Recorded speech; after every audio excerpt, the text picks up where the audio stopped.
Olá, você que acompanha a coluna de política da Band News Difusora. Nós vamos entrevistar agora a advogada indígena Kari Guajajara. Ela é uma das advogadas que está atuando no marco temporal, no julgamento do marco temporal que foi retomado pelo Supremo Tribunal Federal hoje na quarta-feira. Estou gravando agora à noite com ela e essa entrevista será ouvida por vocês, está sendo ouvida por vocês na quinta de manhã. No julgamento de hoje, o ministro Alexandre de Moraes votou contra e esse voto contra se soma a um outro voto do ministro relator Edson Fachin. O ministro Nunes Marques já havia votado também em 2021 e colocou um voto favorável ao marco temporal. Mas o julgamento foi mais uma vez suspenso com o pedido vista do ministro André Mendonça. E aí eu queria ouvir da Kari, que tem pelo menos 6 anos de atuação relacionadas como advogada ao direito indígena. Eu queria saber, Kari, qual a sua avaliação? A gente pode traçar pontos positivos e negativos do que aconteceu hoje no STF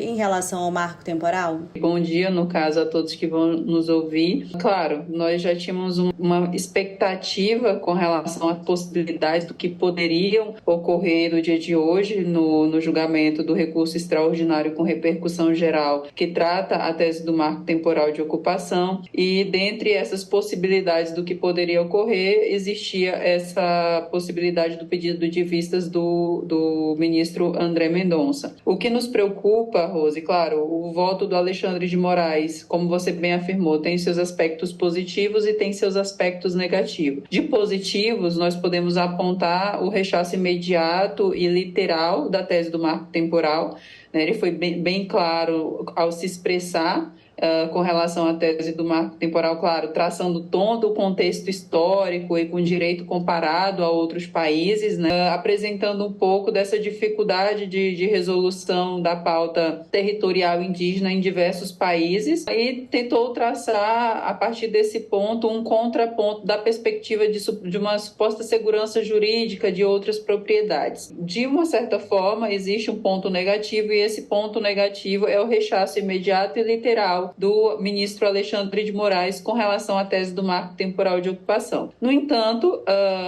esse voto do ministro Alexandre, ele também veio acompanhado de alguns requisitos e de algumas pontuações que divergem um pouco do voto do relator, e dentre essas divergências ali existe a própria a perspectiva das indenizações completas, né? Então, assim, nós sabemos que a maior parte daqueles que usurpam os territórios indígenas ou estão em disputas territoriais relacionadas aos territórios indígenas, eles não estão ali de boa-fé e não têm históricos iniciados de boa-fé. É isso que nos preocupa. Ok, que a indenização deve ser discutida, decidida a partir de quem, como. Existem muitos pontos que vão precisar ser aprofundados sobre o voto do ministro Alexandre de Moraes, mas não nos preocupa essa perspectiva das indenizações prévias, completas e etc., com esses supostos ocupantes de boa-fé, justamente por ter dados que demonstram que a maior parte de quem disputa hoje, tenta ocupar os territórios indígenas ou retirar os territórios dos povos indígenas, na verdade não tem boa-fé, pelo contrário, tem um histórico recheado de muita má-fé, né, e delineado aí com muita violência, inclusive. Vocês estão sofrendo todas essas questões de dúvidas e violências também em função dessa expectativa sobre o marco temporal nos territórios indígenas, por uma questão que, para muita gente que entende de direito indígena e de Constituição, não há dúvidas, que é uma tese que foi inventada absolutamente arbitrária, injusta e irregular em relação ao que prevê a Constituição. Bom, mas o voto do ministro Alexandre de Moraes, ele pode ser interpretado que ele abre uma fronteira muito maior que o julgamento da Raposa Serra do Sol, que não teve essa intenção, mas buscaram esse detalhe lá para poder levantar todas essas questões jurídicas contra os direitos indígenas. Dá para fazer essa comparação na sua avaliação? Bom, a gente tem que fazer um recorte técnico, né? Raposa Serra do Sol não foi um caso com repercussão geral, como o próprio ministro reconheceu. Houve ali um processo de discussão, né, mais aprofundada com relação aos direitos territoriais indígenas, mas devemos lembrar que é uma jurisprudência, né? Então, somente uma jurisprudência da Corte, assim como diversas outras que existem ali e que reafirmam os direitos dos povos indígenas.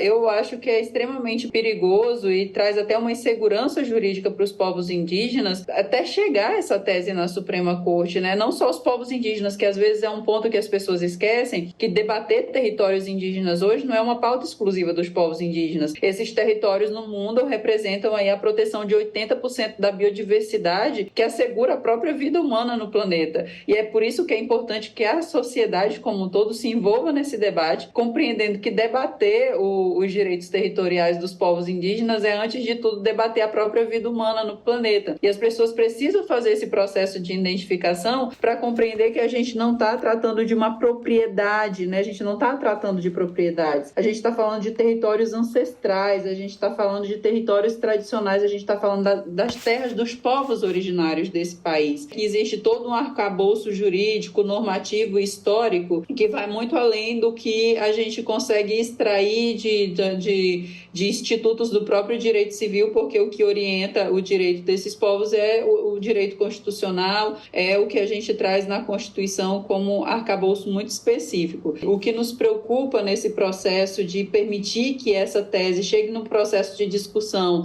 a ponto de tomar atenção, de ter que tomar atenção, chegar como um caso à Suprema Corte brasileira, é justamente demonstrar como, ao longo de toda a história do Brasil, o principal objetivo sempre foi o processo de usurpação dos territórios. A única coisa que se alterou foi, ao longo da história, a ressignificação desses instrumentos e mecanismos de usurpação. E a gente está, em mais um momento, comprovando que o Brasil não consegue resolver vários capítulos de sua história e, mais uma vez, o capítulo dos povos indígenas está ameaçado. O Brasil não consegue se recuperar desse cenário de violência que pratica contra seus povos originários, né? E aí, mais uma vez, a gente permite, né, a gente, entre aspas, mas mais uma vez se permite que uma tese de cunho político, somente político, né, porque é justamente isso que ela traz, ela busca fragilizar os direitos dos povos indígenas a partir de um interesse escuso, que é a usurpação desses territórios, sob a justificativa de estar se debatendo segurança jurídica. Segurança jurídica de quem? Não é, com certeza, a tese do marco temporal, ela só traz insegurança jurídica e social aos povos indígenas, seja na perspectiva dos territórios, seja na perspectiva da existência física e cultural, da diversidade étnica que tem esse país. Então, muito nos preocupa que essa tese, né, que vem sendo debatida aí no campo político já há algum tempo, chegue à Suprema Corte e que tenhamos que estar insistentemente demonstrando que ela é tão somente uma tese política e que, de nenhuma forma, em nenhuma possibilidade interpretativa, ela tem quaisquer que sejam pontos positivos, senão só negativos, seja para os povos indígenas, seja para a sociedade brasileira como um todo. Muito bem. Doutora Cari, eu queria que você também colocasse para a gente quais são os problemas dessa demora do adiamento, mais um adiamento do julgamento. E aí a previsão que se faz é que ele venha até outubro, porque em outubro há uma expectativa já da aposentadoria da ministra Rosa Weber, e ela fez um pedido formal, né, lá público, de que esse voto do ministro André Mendonça, viesse antes da aposentadoria, porque ela também gostaria de votar. Mas é uma demora, mais um prolongamento dessa questão. E quais são os efeitos? Isso é ruim para os povos indígenas? A PIB se manifestou já publicamente pedindo que isso não demore tanto. Exato, Rose, a gente compartilha positivamente da manifestação da ministra Rosa, justamente porque nós compreendemos e nós sentimos todos os dias os efeitos da demora de que isso seja resolvido imediatamente. Sob o aspecto prático de como isso reflete nas comunidades indígenas, basta ver recentemente quando o PL, que trata da mesma tese, foi aprovado na Câmara dos Deputados e um povo indígena foi atacado imediatamente após a aprovação desse PL. Então, quanto mais demora a resolução e aí o rechaço, que deve ser a única saída dessa tese, seja do meio legislativo, seja do meio jurídico, é a própria significância da defesa da vida dos povos indígenas. A gente está falando de pessoas que estão constantemente utilizando das consequências que poderá trazer essa tese para continuar atacando os povos indígenas, tentar forçar a saída dos povos indígenas dos seus territórios, para praticando violências contra diversas comunidades. Então, o resultado prático da resolução desse problema, o resultado prático da demora em se rechaçar essa tese é a acentuação da violência dentro dos territórios indígenas, contra mulheres, contra crianças, contra povos indígenas isolados, de recente contato. Ou seja, se está instituindo e potencializando um processo de vulnerabilização das comunidades que é absurdo. Então, nós temos uma insegurança social muito grande a partir dessa demora e também, da perspectiva política, muito nos preocupa que a Suprema Corte, que é quem detém esse poder e essa prerrogativa de fazer esse papel contramajoritário para defender populações vulneráveis, não se posicione de forma definitiva e deixe isso se arrastar a ponto de que permita ao legislativo fazer uma discussão que não lhe cabe. A gente sabe que é uma tese que ela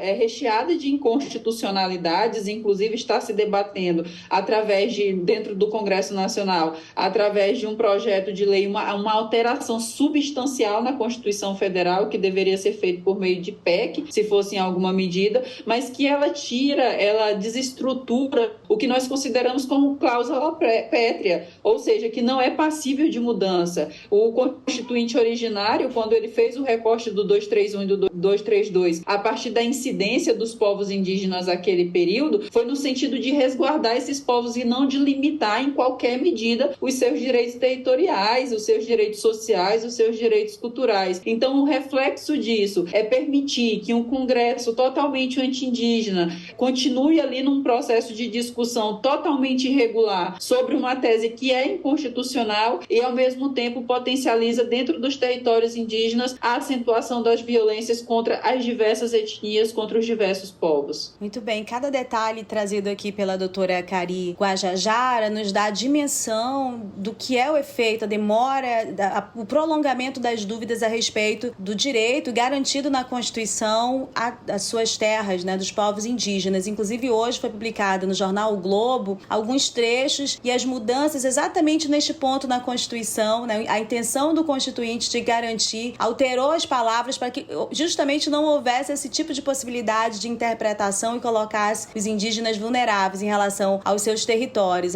É um dado muito interessante da história, mas que, mais uma vez, está sendo completamente atropelado, né, em relação aos direitos indígenas. Por fim, doutora Cari, eu gostaria que a senhora também compartilhasse com a gente o nome dos advogados que estão atuando ao seu lado no STF em relação a essa questão na defesa dos direitos indígenas, porque este é um outro marco importante, né? No momento anterior, nós tivemos a atuação pela primeira vez no STF da advogada Joênia Wapichana, né, na defesa dos direitos lá da Raposa Serra do Sol. Isso é um marco para a população indígena, para os direitos indígenas, mas também para essa área da advocacia. E hoje há um número muito maior de advogados indígenas, pessoas com uma capacidade intelectual, técnica muito grande, como a gente pôde perceber aqui na fala da doutora Cari Guajajara. Então, eu gostaria que a senhora também compartilhasse o nome dos demais advogados que estão atuando nesta questão lá no STF. Obrigada por esse recorte, Rosa. É extremamente importante que a gente faça essa pontuação, né, de que nós estamos em um novo cenário na história brasileira. E aí, esse processo já vem há um tempo, já desde 2021, alguns cenários políticos mudaram, alguns advogados indígenas que atuavam, ocuparam outros cargos e aí passaram esse espaço para novos advogados. É importante pontuar que atuam, no caso, na defesa dos direitos indígenas, advogados indigenistas, de organizações que nos apoiam, né? E também advogados indígenas. E hoje os advogados que estão atuando dentro desse processo é o Dr. Maurício Terena, né? Que está como coordenador da assessoria jurídica da PIB, da Articulação dos Povos Indígenas do Brasil, o Dr. Ivo Makushi, que atua no Conselho Indígena de Roraima, eu, Judite Guajajara, e a doutora Cristiane Baré, que atuamos junto à coordenação das organizações indígenas da Amazônia Brasileira. Então, cito nós quatro como alguns dos vários que estão atuando junto à Suprema Corte nesse caso de repercussão geral. Muito bem, muito obrigada. Nós entrevistamos aqui a doutora Cari Guajajara, que é advogada da COPIMA, que é a Coordenação das Organizações e Articulações dos Povos Indígenas do Maranhão, e também da COIAB, que é a Coordenação e Organização dos Povos Indígenas da Amazônia Brasileira. Muito obrigada por essa entrevista. Obrigada, Rose, e obrigada a todos que nos ouviram.